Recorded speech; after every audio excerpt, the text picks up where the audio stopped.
আজকের টিউটোরিয়ালে আমরা দেখব কিভাবে করে ইমেজ রিপ্লেসমেন্ট করতে পারি। ইমেজ রিপ্লেসমেন্ট হচ্ছে আমরা বিভিন্ন রিসোর্স থেকে কিভাবে করে আপনাদের ওয়েবসাইটে ইমেজ অ্যাড করতে পারি। সেটা হতে পারে আমাদের ওয়েবসাইটের বিভিন্ন পেজে অথবা আমাদের ওয়েবসাইট বা ব্লগের বিভিন্ন ব্লগ পোস্টে।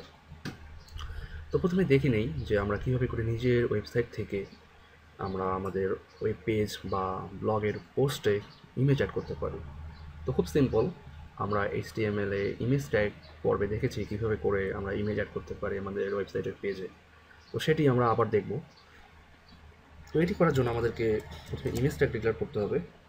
তারপর আমাদের যে ইমেজ অ্যাট্রিবিউট দুটি, সোর্স এবং অল্টারনেটিভ টেক্সট, এই দুটি ডিক্লেয়ার করার পর আপনাকে এখানে খেয়াল রাখতে হবে যে আমাদের সোর্সটি কী, সোর্সটিতে কী কী বিষয় থাকে। সোর্সটিতে 3টি বিষয় থাকে, সেটি হচ্ছে আপনার ইমেজ পাথ, আপনার ইমেজের নাম এবং ইমেজের সঠিক ফাইল ফরম্যাট। তো আমরা এটি করি। আমাদের ইমেজের পাথ হচ্ছে ইমেজেস, আমাদের ইমেজের নেম হচ্ছে পেঙ্গুইন, আমাদের ইমেজের ফরম্যাট হচ্ছে জেপিজি। আমরা এখানে অল্টারনেটিভ টেক্সট হিসেবে ইউজ করতে পারি পেঙ্গুইন ইমেজ।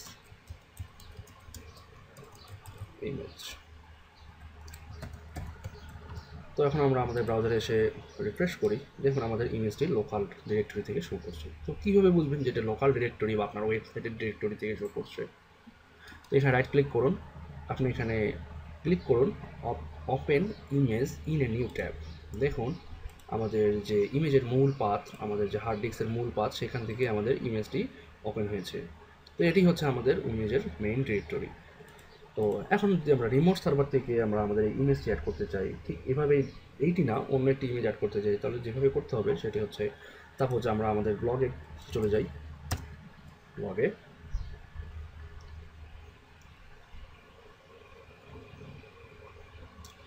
ওকে, এখানে আমাদের ব্লগে অনেকগুলো ইমেজ রয়েছে। তো আমরা যে ইমেজটি অ্যাড করতে চাই সেই ইমেজটিকেই আমরা নিব। তো আমরা চাই যে আমাদের যে ল্যাবে যে ইমেজটি রয়েছে সেই ইমেজটিকে কপি করতে। তো এটিকে কপি করতে হলে আপনাকে জাস্ট এটা রাইট ক্লিক করতে হবে এবং ক্লিক করতে হবে কপি ইমেজ URL। কপি করলাম এবং আমাদের HTML ডকুমেন্টে আসলাম, আমাদের যে সোর্স রয়েছে সেই সোর্সে এসে জাস্ট আমাদের লিঙ্কটা রিপ্লেস করে দিলাম। দেখুন আমাদের টোটাল যে ওয়েবসাইটের পাথ, আমাদের ইমেজের যে পাথ, সেই পাথ সহ আমাদের ইমেজটি এখানে শো করছে। আমি এখানে সেভ করলাম এটিকে। আমি আমাদের পেজটি থেকে যাই, ব্রাউজ করি, দেখুন আমাদের যে ল্যাব ইমেজটি সেটি এখানে শো করছে। তো এটিকে যদি আমি দেখি যে open image in new tab, এখানে ওপেন করি, তাহলে আমাদের যে ইমেজের যে পাথটি, দেখুন এখানে যে পাথটি রয়েছে এবং আমাদের HTML যে পাথটি রয়েছে সেটি একইভাবে দেখাচ্ছে। তো এটি হচ্ছে মূলত ইমেজ রিপ্লেসমেন্ট। আপনি যে কোনো ওয়েবসাইট থেকে আপনার নিজের ওয়েবসাইটে আপনি ইমেজ অ্যাড করতে পারেন। সেটি হতে পারে আপনার প্রয়োজনের, তবে অবশ্যই খেয়াল রাখতে হবে যেন ইমেজটির কপিরাইট থাকে। আর কিছু ইম্পর্ট্যান্ট বিষয়, যে ইমেজ অবশ্যই আপনার নিজের ওয়েবসাইট থেকে অ্যাড করতে চেষ্টা করবেন, কারণ এমনকি যদি কখনো হয় আপনি যার ওয়েবসাইট থেকে ইমেজটিকে কল করেছেন সে যদি কখনো তার ওই পেজ বা তার ওই ব্লগ পোস্ট বা তোর ওই শুধু ইমেজটিকে ডিলিট করে দিয়ে থাকে, তাহলে আপনার ওয়েবসাইটে এসে সেই রিসোর্সটি পাবে না এবং আপনার এই ইমেজটি সেখানে দেখাবে না। এটি মূলত একটি ব্যাড ইফেক্ট অন্যের রিসোর্স থেকে ইমেজ অ্যাড করা।